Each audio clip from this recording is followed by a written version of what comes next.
Good evening, friends. Welcome to the Facebook Live Challenge by the Anesthetic Society.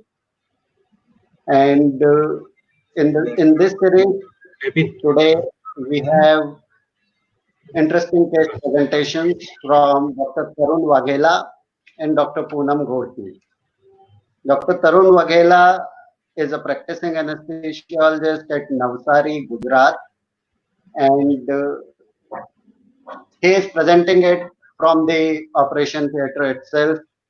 This is that is a sign how this decision to reduce the frequency to one per week is justified. So he recently has been giving a lot of segmental spinal anesthesia, and he has chosen one very interesting case to share with us. Over to you, Dr. Tarun, sir. Yes, sir. Good evening.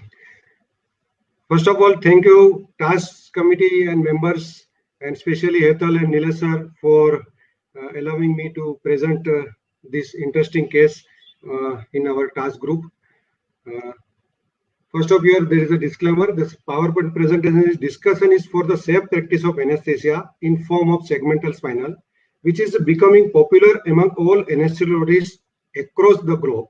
I respect all other techniques of anesthesia, but with my experience and observation, I found better alternative with these techniques and requested all PGT students and beginner of the practitioner do not try without much experience of these techniques.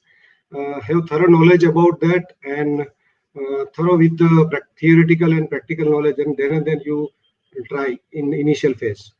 This is one interesting case of a 63 years old female, weight of 56 kg, diagnosed with the left CA carcinoma of the breast in a known case of rheumatic heart disease. It is mitral stenosis, operated with balloon mitral valvectomy in 2001 and later mitral valve replacement in 2015. Since then she is on tablet warfarin and for atrial fibrillation she is taking digitalis and all other drugs. In 2015, that she has tolerated procedure well for the mitral valve replacement. Since then she was on warfarin tablets. She had cardiac embolic stroke, catheterization, cardiac catheterization in 2004, CV stroke in 2005. Since that, there is a right hemiparesis. Otherwise, she has recovered from that. And atrial fibrillation on digitalis, Vimeda, and on lacilactone since then. Recently, she has been diagnosed on this CA breast, and one first pre-anesthetic checkup, she was on warfarin and her PT was 34/13 and INR was 3.25. She has in echo hyper global kinesia, that ejection fraction was 35. She has been hyperthyroid on altroxin and on hypertension on metoprolol and other drugs she is taking on regular basis. Ejection fraction shows 35% ejection fraction, and there is a mitral valve replacement, and the valve is in situ and in well functioning with mild PAH is there, and histopathological report is invasive ductal carcinoma of the left breast. Chest finding, she is cardiomegaly and atrial fibrillation on the ECG, and HRCT done to rule out the COVID-19, and she has been negative for that, and we have posted for modified radical mastectomy under segmental anesthesia, and rest of investigation USG and electrolytes and all these things is within normal range. HIV and HbSAg also negative. So first cardiologist opinion was taken, and they have advised stopping of warfarin 4 days before the surgery and low molecular heparin 0.6 microgram subcutaneous daily. High risk consent taken, informed consent taken, and prepare for segmental spinal. As patient is visited many hospitals and diagnosed CA breast and posted for MRM, but everyone wants to give GA, and they haven't taken high risk consent, but patient has refused to receive the GA with high risk consent, and they have explained the mortality. So patient has contacted me, and I have explained everything, and I have given option of segmental spinal, and she has happily received that my the choice of segmental. So my 70 to 80% work was over there. Then also I have explained everything in detail to her and her husband, and they have readily accepted that procedures. So morning, on the day of surgery, morning dose metoprolol and altroxin given, low molecular stopped before 24 hours, paracetamol 1 gram given pre-operative. Prothrombin time we will discuss total how much and when it is with INR ratio in next slide. Then nasal oxygen started, EtCO2 and standard monitoring attached. Sedation given 0.5 milligram and fentanyl 25 microgram to reduce the anxiety level. My choice is segmental spinal or thoracic spinal. I have given segmental spinal at T7 level with 0.5 levobutyrokin, that is 7.5 milligram 1.5 ml, with fentanyl 20 microgram in sitting position by paramedian approach under aseptic and antiseptic precaution after local injection of xylocaine. This is a small video how I have given this.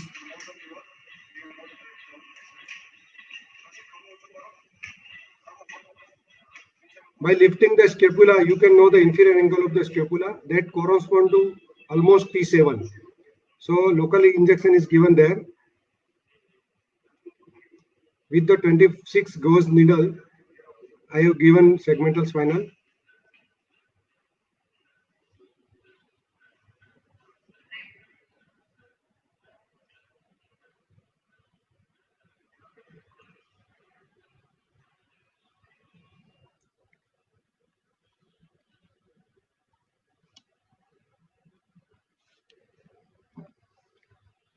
So this is a slides of prothrombin PT that initially, as we know, that is a 34 and INR was 3.2. After stopping of warfarin and low molecular heparin alternate supplementation, the PT comes to around 22 and 1.5 INR. And on day of surgery, it was 15 by 13 and INR was 1.2.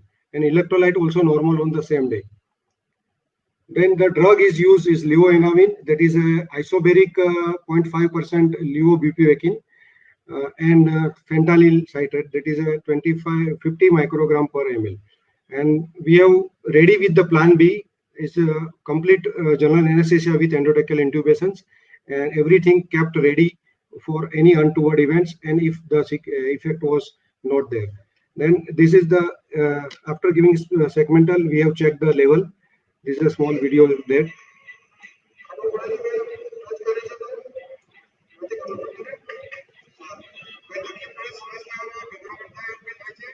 There was no any giddiness or any discomfort or anything else. Now there's the intraoperative or monitors data. There's a rough, hardly seen any hemodynamically changes. They are hemodynamically very much stable throughout the surgery. After closure, you can see there's the incision, and that surgery lasts for 45 minutes. Total fluid was given 100 ml after paracetamol of 100 ml. And post-operatively, PEC 1, PEC 2 and erector spinal was not given, as I have not much experience in that. But patients pain-free and happy, and surgeons, relatives, all relaxed and comfortable after surgery. So this is just a segmental opinion of the test, segmental spinals. This is my gynecologist, and later on that oncosurgeon's opinion will also be there. This is my gynecologist opinion of the segmental.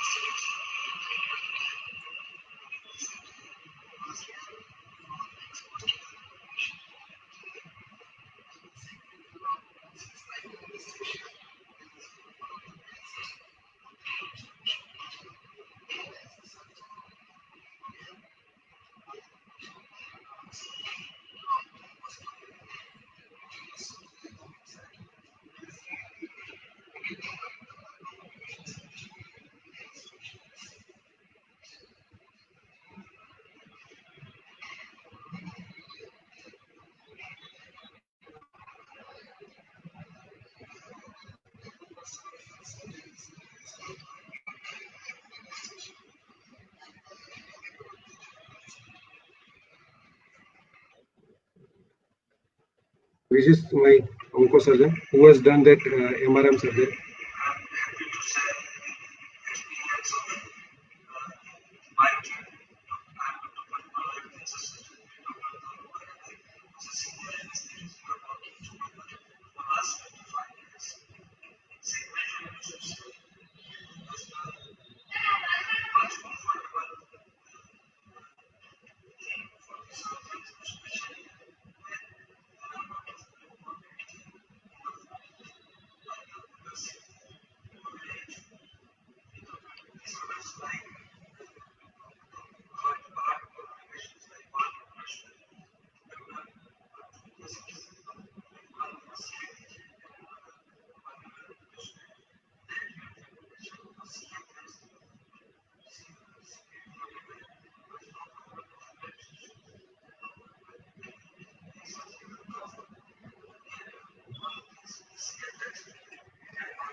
Now the surgeon's review we have seen. Now the patient's review.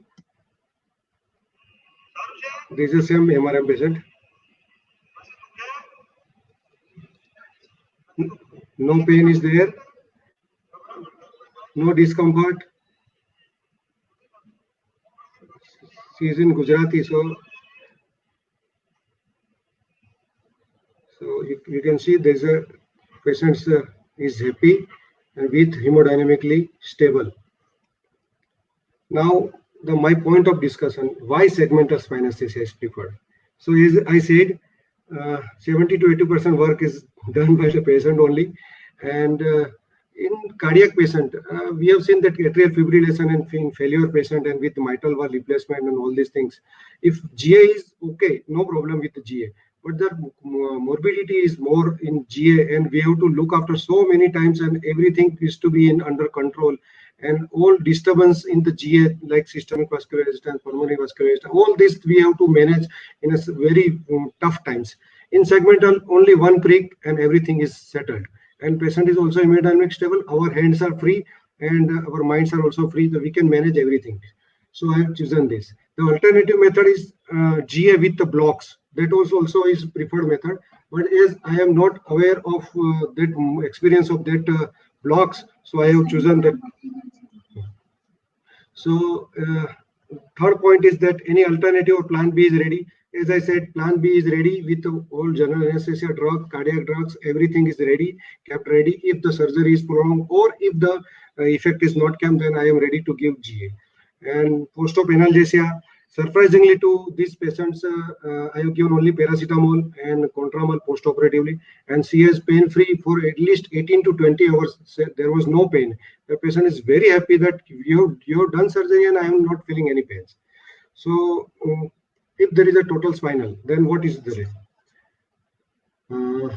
If there is a total spinal, then we are there only. We can intubate the patient at any time. We have enough experience of intubation of this, any total spinal or anything like that. But because of the beauty of this levoenamine, that is isobaric drug, because the sensory part is more involvement than respiratory motor part. So I have completed almost more than 100 cases in last 2-3 months. Not a single patient is required any motor paralysis or any supplementation of even Ambubeg or any intubations or like this. So every patient relax and comfortable because only sensory is gone, motor is there. Motor is also gone, but it is a grade, grade 1 is remaining pain. So patient is comfortable totally, and there is no fall in any of the patient's SpO2. Even the EtCO2 was not rising, so I'm comfortable. So then next question is that any pain during axillary dissection, but that in segmental, I think I have completed more than 7 patients in MRM. Not a single patient require any supplementation of any other anesthetist drug during axillary dissection.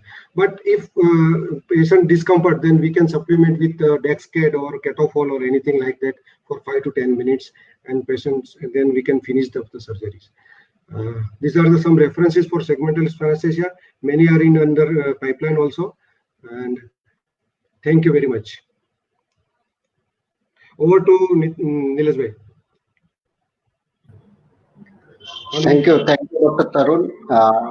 It was a really interesting case, and I think this segmental spinal has been a little controversial issue for many years, and now since a lot of presentations and a lot of references are coming up for segmental anesthesia, a lot of publications are coming up.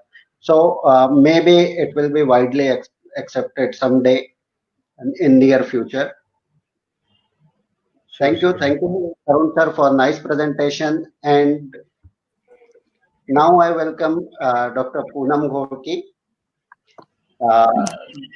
Dr. Poonam is going to present next interesting case, and she doesn't need any introduction. She has already appeared for the Facebook Live Challenge. It is her third appearance for the Facebook Live Challenge.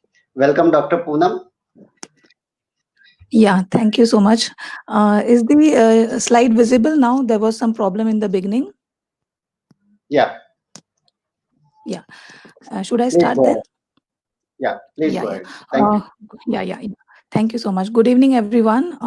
First of all, at the outset, I would like to thank TAS and the entire team for considering me for the interesting case session today. When I thought of interesting case, the first thing that came to my mind was a question: what should interest an anesthetist? And to get an answer to this, I actually had an informal discussion with my anesthetist friends. And the information that I gathered from the discussion, I categorized interesting cases as following. Most of them, they believed that if the anesthetist technique was challenging, if they encountered a difficult airway, whether anticipated or unanticipated, or difficulty in central neuraxial block, they found such cases to be interesting. Patient characteristics also interested few anesthetists, especially the extremes of ages. For example, bariatric patients, pediatric patients, bariatrics or obstetrics, because of the altered physiology in these patients. Almost all of the anesthetists, they agreed that if the patient had an underlying disease, that would interest them. Now, this could be a rare illness, or a common illness but with severe complications or with severe cardiopulmonary compromise. This is because here the anesthetist has to decide the choice of anesthesia, then the induction, maintenance, and recovery. So, such patients were interesting for most of the anesthetist. There were few who also agreed that the surgical technique would interest an anesthetist. So, the choice of anesthesia for robotic surgeries or minimally invasive surgeries like endoscopic or VATS interested them. Bronchoscopy, especially, was interesting to almost all because the surgeon and the anesthetist would share the common field, that is, the airway. I had an opportunity to do a case which had a component of each of these categories. So, I had a pediatric patient who suffered from a rare illness, who had severe cardiopulmonary compromise, who was posted for bronchoscopy and VATS, in whom we encountered a difficult airway. So I thought that this case is justified to be presented as an interesting case over here. To give you an introduction to the case, he was a child aged 12 years diagnosed to be an extremely rare case of pulmonary alveolar microlithiasis complicated with cor pulmonale, posted for bronchoalveolar lavage and thoracoscopic lung biopsy, where we encountered an anticipated difficult airway. I'm going to keep this slide for a few more moments to sink in the information because, honestly speaking, I had encountered this disease for the first time, pulmonary alveolar microlithiasis. So, in the outline, also, initially, I'm going to give you an overview of PALM, the case report in short, anesthesia concerns, intubation crisis, which is the main focus that has made this case interesting, and how we succeeded over the crisis, and then the take home message. So, like I said, I had encountered this disease for the first time named PALM. So, I had to reread, and reread about this illness on web. I discussed it with my pediatric friends. I read the case reports and publications regarding PALM. And what information did I get? PALM, as the name suggests, is deposition of small stones in the lungs. And that is why the name. Interestingly, it also has extra pulmonary involvement. So there could be microlithiasis in the brain, in the kidney, in the genitourinary tract. First, it was described in 17th century on autopsy findings by Habits, and that is why it is also called as the Habit syndrome. It would be interesting to note that the first live case report of PALM comes from our own country, India. Till 2015, only 700 cases were reported worldwide, so yes, it is uncommon. It is a rare autosomal recessive disease with high penetrance. It affects the alveolar type 2 cells, which are no longer to clear the phosphorus ions, leading to formation of calcium phosphate deposits, that is the microliths. That gives the characteristic alveolar microlithiasis appearance, which we see as the sandy or snowstorm lung. How does the PALM affect the respiratory system? Certainly, there is going to be ventilation perfusion mismatch, diffusion impairment, progressive fibrosis that leads to interstitial lung disease, ultimately causing pulmonary hypertension, and if still complicated, it leads to cor pulmonale. Diagnosis of PALM is very, very important to differentiate it from other similar looking diseases like pulmonary alveolar proteinosis because the treatment is distinct. First diagnosis is made on the radiology, that is the X-ray, CT scan, or HRCT, where one can see the ground glass opacities. Definitive diagnosis is by tissue sampling by either bronchoalveolar lavage or lung biopsy, wherein one can do cytology or histopathology, where pathognomonic sign of concretions in the intraalveolar septum is seen. Still, definitive diagnosis can be done by genome testing. This particular gene is responsible for this genetic disorder. Treatment. Mostly these patients come in the second or third decade of life with shortness of breath, and then the disease is gradual and chronically the patient develops complications.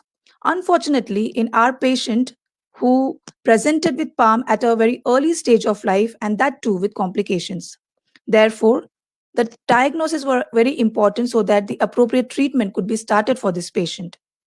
Drugs like calcium chelators and steroids have been suggested but are not foolproof. Serial bronchoalveolar lavage can be done for pulmonary alveolar proteinosis, but not significant treatment is seen with PALM. So lung transplantation is the only viable treatment available for PALM. Coming to our case report. The patient was a 12 years old male child weighing 20 kgs with average height. He was born out of consanguineous marriage. Remember, I mentioned that it has a high penetrance. He was born preterm, home delivery, birth weight was 1.5 kgs. There was failure to thrive. Chief complaints of breathlessness he had for the past 2 years. On retrospective history, we could elicit that he had difficulty in breathing right from birth. 2 years ago, he went to a private hospital where he was diagnosed to have congenital thoracic scoliosis, and they attributed the difficulty in breathing to the scoliosis. There was increase in the breathlessness for the past 1 month, and therefore he was admitted at our institute. Here we did an X-ray which showed bilateral opacities in the midzones. Cardiomegaly was evident, and so was the thoracic scoliosis. There is a case report where pulmonary alveolar microlithiasis was diagnosed incidentally. The patient had come for emergency appendectomy, and an X-ray was done which showed bilateral ground glass appearances. Later on, he was found to have PALM. So it is also alternatively called as a silent storm, but in our patient, it was no more silent. CT scan followed for this patient, which had the following impression. The most likely diagnosis was of PALM, but the other differential diagnosis was pulmonary alveolar proteinosis, and it was suggested to do a histopathological examination for correlation and definitive diagnosis. There was also cardiac enlargement, and there were features suggestive of pulmonary artery hypertension secondary to interstitial lung disease. Other investigations. The VQ scan showed uptake defects in the midzones. ECG showed right axis deviation and sinus tachycardia. 2D echo dilated right atrium, right ventricle. There was severe pulmonary artery hypertension and moderate TR. ABG revealed hypoxemia. The PaO2 was 60 millimeters of mercury. Saturation on air was 84% and on oxygen it was 98%. Other significant findings were he had bilaterally diminished air entry. Airway assessment was absolutely normal. He also had left ureteric calculi, maybe the extrapulmonary component of PALM. He was put on oral sildenafil 30 milligrams OD to decrease the PVR. So in a nutshell, our patient suffered from congenital thoracic scoliosis. He had a presumptive diagnosis of PALM made on CT scan. He suffered from interstitial lung disease, which was compounded by scoliosis and PALM together. The PALM was complicated. He had cor pulmonale and right heart failure. What was the proposed plan? A histopathological examination was warranted for confirming the diagnosis so that appropriate treatment could be instituted. For this, bronchoalveolar lavage was planned by the pediatrician, which would be followed by lung biopsy via VATS. So we had hypoxia as the ticking bomb in this patient. BAL would be done by the pediatrician, which demanded a spontaneously breathing child. This would be followed by lung biopsy. Now, generally, the surgeon who I work with does not demand one lung ventilation for VATS. He does surgeries like decortication with single lumen tube because the capnothorax and the retractors do the job easy for him. But for this patient in particular, he wanted us to put a double lumen tube for precision during lung biopsy. So we had the challenges of one lung ventilation in a pediatric child with lateral decubitus position for VATS. How were we prepared for this patient? For bronchoalveolar lavage, we had the pediatrician who would bring the ventilating bronchoscope. We would maintain the patient with sevoflurane oxygen, spontaneously breathing child. For one lung ventilation, we had procured for the first time a 26 French bronchocath, and we had also kept other Portex tubes ready. The main aim in PALM was to maintain the oxygenation at all times. To decrease the PVR, he was put on sildenafil. We had to take measures like preventing of hypoxia, hypercarbia, metabolic acidosis, hypothermia, and all those factors which would increase the PVR. We also had to take care that the SVR doesn't fall. So we had kept Frenin aspirated and diluted as per the dose for this child. For bronchoscopy, we have this assembly which we use if we want to maintain the child on a spontaneous ventilation. Fiber optic bronchoscopy was done. The vocal cords were nicely visualized. Bronchoalveolar lavage was done by the pediatrician on a spontaneously breathing child. everything uneventful. This was followed by VATS performed in the lateral decupidus position. When the surgeon entered the thorax, a very unusual sight was seen. This appears as if one has entered the peritoneal cavity, and this looks like the peritoneal mesentery. But no, this was all the fat deposits on the thoracic cavity inner side. Still further, a strange sight was seen. This is the surface of the lungs, and although these appears as cystic protrusions, there were actually solid concretions all over the surface of the lung. The lung biopsy was taken. During both the high tension procedures, the patient maintained his hemodynamics and the saturation never went below the alarming levels at any time. But during intubation, when there was a critical situation. So let us rewind back to the time when induction and intubation was done, when this critical situation happened. Like I mentioned, the bronchoscopic alveolar lavage was done and the pediatrician left with the bronchoscope. The patient was induced further with sevoflurane and aliquots of propofol administered IV. Vecuronium was used to facilitate double lumen tube insertion. My assistant was ready with the double lumen tube. I was holding the mask and the pre-oxygenation was done for almost 4 to 5 minutes. Laryngoscopy was performed. I inserted the laryngoscope and I just couldn't see anything other than the epiglottis, which was completely immobile. Everything in the throat was hard and stiff and refused any kind of mobility. I confirmed the laryngoscopy position because that is the main cause of difficult intubation in pediatric patients. It was correct. My senior colleague was giving pressure over the cricoid. But no, I couldn't see anything beyond the epiglottis. This situation made me jump out of my skin, and I could not believe that the vocal cords, which were seen so beautifully during bronchoscopy, had just disappeared. I could hear the saturation beep, 92%, it read. All the literature that I had read about PALM, interstitial lung disease, bronchoalveolar lavage, VATS, all just vanished from my head. And I realized that here I was encountering an unanticipated difficult airway out of nowhere. One can imagine the anesthetist's plight to face a difficult intubation scenario when she is preoccupied with the extremely rare primary pathology of the patient, like in this case. I had a ventilating bougie on the airway trolley. I inserted it through the glottic chink that was barely visible. I railroaded a 6-number endotracheal tube over it, single lumen. Could feel it going through the trachea. I confirmed the placement by the ETCO2 reading. It was in the trachea. This was all done in one attempt of laryngoscopy. The lowest saturation recorded was 90%. I could now see the DLT lying on one side of the intubation trolley, and I thought I can write an autobiography on it. This is a file picture though. After intubation, the first question that came to my mind was, what made the intubation difficult? What made the throat so rigid, so stiff? It wasn't incomplete or inadequate relaxation. Firstly, we know how incomplete relaxation actually looks or feels like. So it wasn't that. Could there be calcium deposition in the larynx, on the vocal cords? Indeed, this patient had extrapulmonary involvement. Could there be an underlying endocrinal disorder, growth hormone? We really don't know. Anticipated difficulties in this patient were many. We were going to encounter a pediatric patient with an extremely rare illness, already complicated for challenging procedures like bronchoscopy, bronchoalveolar lavage. With the subjacent hypoxia, that was a peril. Airway difficulty, however, was unanticipated. Was it unexpected? What is the difference between unanticipated and unexpected?